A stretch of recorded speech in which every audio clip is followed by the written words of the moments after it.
All right. Hello, hello. My name is Ronaldo, and I'm here to tell you about some of my spiritual experiences. And I pray that the Most High God will bless me with the right words to tell the story.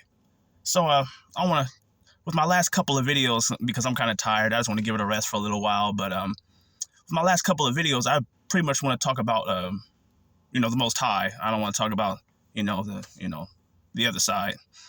No, I don't want to talk about those guys no more. So anyway, let's get this started.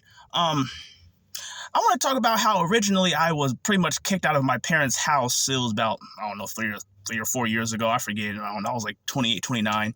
So let's just say like 4 years ago. Anyway, let's keep it going. So pretty much, my a certain family member, very narcissistic, pulls her gaslighting techniques and got me to react. And I shouldn't have done that, but I did. And because of that, she was able to turn people against me, and then I got kicked out the house. It is what it is. So I don't want to linger on that too much. Let's just keep it going. So, as I was looking for a place to stay, my friend Maura hit me up. I'm just gonna say Maura. I don't want to use his first name, so I'm gonna say Maura. My friend Maura hit me up like immediately. Like, it didn't take very long. I say maybe about 1 or 2 days after posting on Facebook if anybody had a room to rent. Boom, this guy hit me up. He said somebody just left the room that was being rented out next to him in this house. This guy named Roland, and he said the room was ready. Room was pretty much already ready for me. So I thought, okay, well, you know what? I'm just gonna go with that. And everybody there was very spiritual. They understood the Bible very well. Very just very good people. So I felt very comfortable there. It felt as if like the Holy Spirit was strong there. God's protective hand was over that house. So I felt very safe there. And then it began. Me and my friend Dion would hang out or whatever, in the car and, just talk about stuff. And he started talking to me about the book of Enoch. And I thought, oh, okay, that's pretty interesting. Some book taking out the Bible, At that time, I wasn't really into the Bible all like that. I would read it from time to time, but I wasn't even reading the regular Bible the way I was supposed to be reading it. So what makes them think I'm going to read a book taken out of the Bible? So anyway, I didn't listen to him. It kind of went in one ear and out the other ear. I'm a stubborn guy. So then it would continue. So we would go into the car and, we would just talk and, we would talk all night about conspiracy stuff, even spiritual things. And, boom, he got going again. Hey, man, have you read the book of Enoch? Oh, man, it talks about Nephilim and giants and all this type of crazy stuff. And I just thought, oh, okay, that's pretty cool. Yeah, but no, I haven't. Next. So I just kept it going. Like, whatever. It is what it is. And he was very persistent with that. Now, this happened a good like 2 or 3 times. And I mean, he was relentless. Like, my man Moore was relentless. He did not let up. I mean, like every other day, he would talk to me about this stuff. I remember one time I left the restroom after, handling my grown man business. And boom, here he comes. No chill. And he popped up as I was leaving the restroom, and he got started. Hey, so have you read the book Enoch yet, Ray? It's a pretty interesting book. Giants, Nephilim. You should check it out. And I mean, like he was on me though. He was relentless. He was on me. Like, he was on me. No homo, but he was on me though. Hey, read the book of Enoch? Gotta read the book of Enoch, Ray. Like, all right. I'll get to it. I'll get to it when I get to it. Now, once again, I just got done handling my business, so I was still trying to catch my breath, and he just didn't care.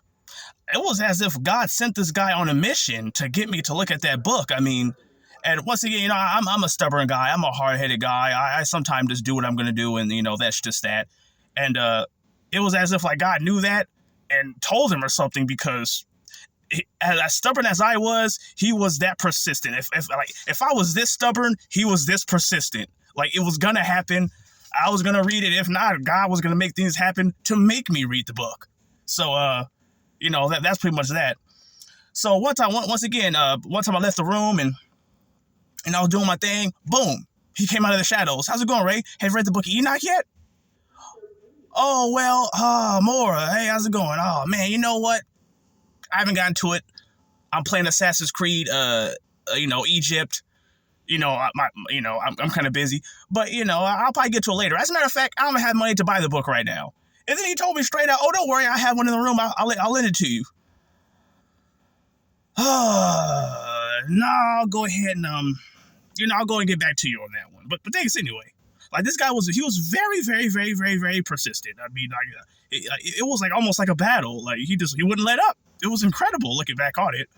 So he just offered me his version of it. I said no. It was the same old thing over and over and over and over and over and over and over and over and over again.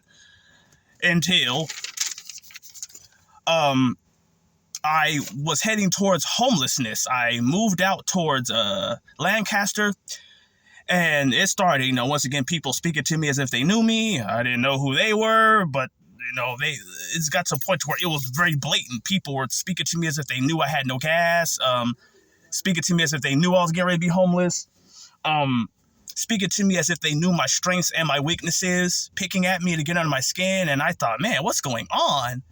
And and I was starting to break down at the same time that I was breaking down, thinking, hey, man, I'm about to be homeless. Something's not right.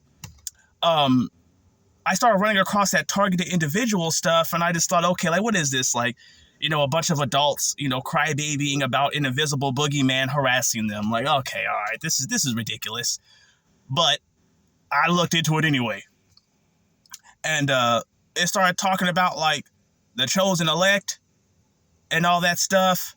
And I thought, like, oh, what is that? Like, that's interesting. And one of these videos, they brought up the book of Enoch. And then as I was homeless, because I was homeless, like, God took his hand of protection off me almost completely. He just basically told Satan, you can't kill Ray. That's the only thing that happened. You could harass him, make him homeless, all of that, make him look crazy, but you can't kill him. And my friend Dion kept telling me to read the book of Job, but I didn't want to. But when I was homeless, I did. See, that's what it takes. I'm a stubborn guy. It took me being homeless to look into this stuff. So I eventually got a version of the book of Enoch, and I was reading it, and it was talking about the elect, and I thought, whoa, wait, hold on a minute. Like, that's what he was talking about? This is the book that he was trying to get me to read like 8-9 months ago? Dude, what's going on? Like, whoa, wait, I'm tripping out. Like, am I one of these people or something? I mean, I'm looking more into this stuff, and I'm thinking, hey, it's as if there was a force that wanted me to read this book, and I wasn't that force was like the Most High God. And I was absolutely broken down. I was broken down, homeless, exhausted. Not necessarily physically exhausted, like it was, because being spiritually tired and physically tired aren't really the same thing. Like, my spirit was burnt out. I was so spiritually tired. So I just gave in and said, okay, fine, I'll do it. I'm reading this book, and I thought, wow, there was like a force that wanted me to read this book the entire time, that was picking at me and prodding at me. And right then and there, I started thinking, okay, like, this is God's presence right here. Like, something's big is going on, because there's no such thing as a coincidence. Even before I got into this, like, chosen elect stuff and all that, I never believed in coincidences. I was a big conspiracy guy. That was my realm. My realm was right here. This was my realm right here, but God wanted me to go up here, and I didn't want to. I wanted to stay down here.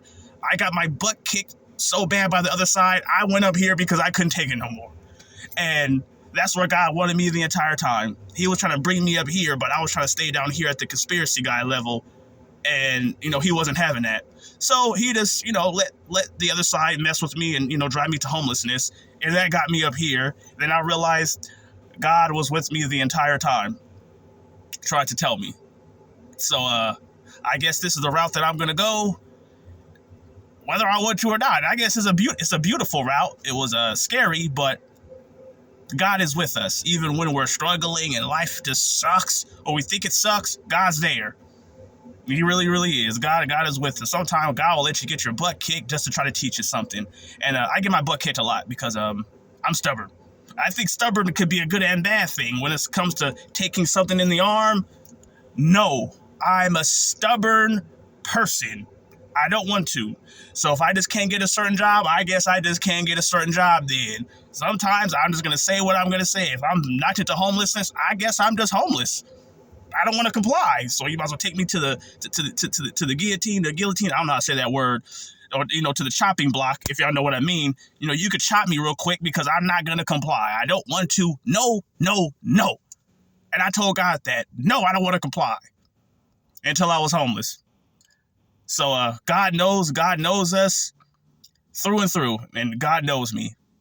And, God gets what he wants. God's in control. So that's pretty much it. That's my story about how I was led to the book of Enoch and, kind of forced to read it. But I'm happy I did now. So I guess being knocked into homelessness and being driven insane was a blessing. Wow. I never thought I'd say that. To be absolutely broke and homeless and look crazy in front of everybody was a blessing. What a beautiful God we have. So I guess I have to thank the Most High.